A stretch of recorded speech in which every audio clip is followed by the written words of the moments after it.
special. Batid, kung di natin ating sarili, parang hindi man tayo special. Di ba? Sila ay special.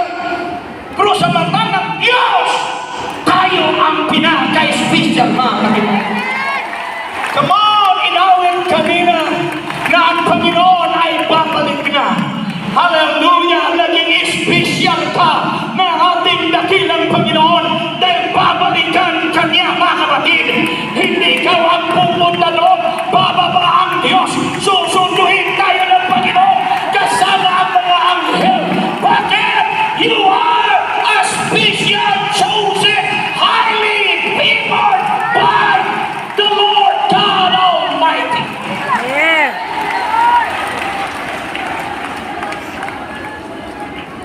That the Lord, yes, thank you, dalagon ka, Ginoo. Pwede ba ang tanan ngayon o dalagon ang Ginoo? Purihin ang Panginoon. Purihin ang Panginoon. That the Lord was with Mary indicates that God would give her His help in the privilege and responsibility she was about to receive. The word highly favored means filled with God's grace. Puno ka! Pag sabihin mong filled, hindi yan kalahati.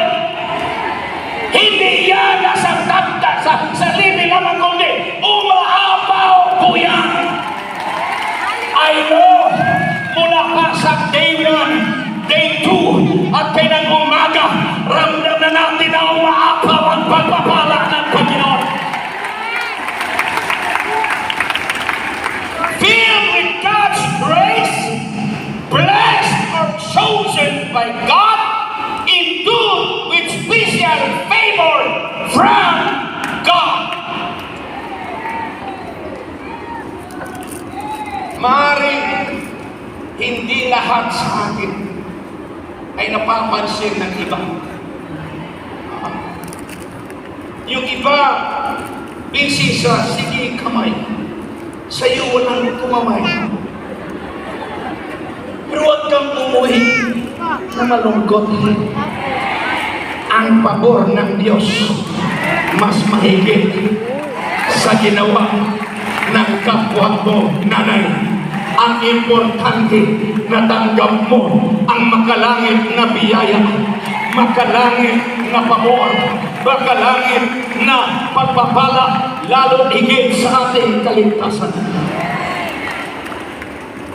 Then the angel said to her, "Do not be afraid, Mary, for you have found favor with God."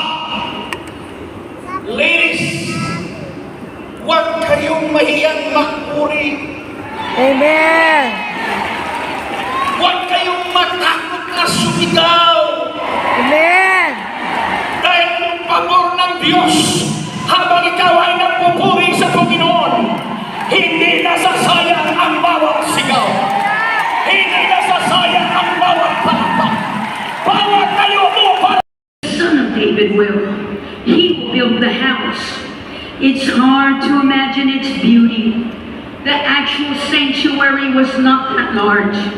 30 feet wide, 90 feet long, 45 feet in height. There were countless of cedar trees that were used. The choicest stones were cut from the finest quarries. Then there were the gigantic columns that graced the entrance to the temple. One was called Boaz, which signifies in God there is strength. The other was called Jachin, which meant in God there is direction. The entire temple was overlaid with gold. No expense was spared. The holiest of holies, the heart of the sanctuary, featured 2 gigantic cherubim made of olive wood and overlaid with gold.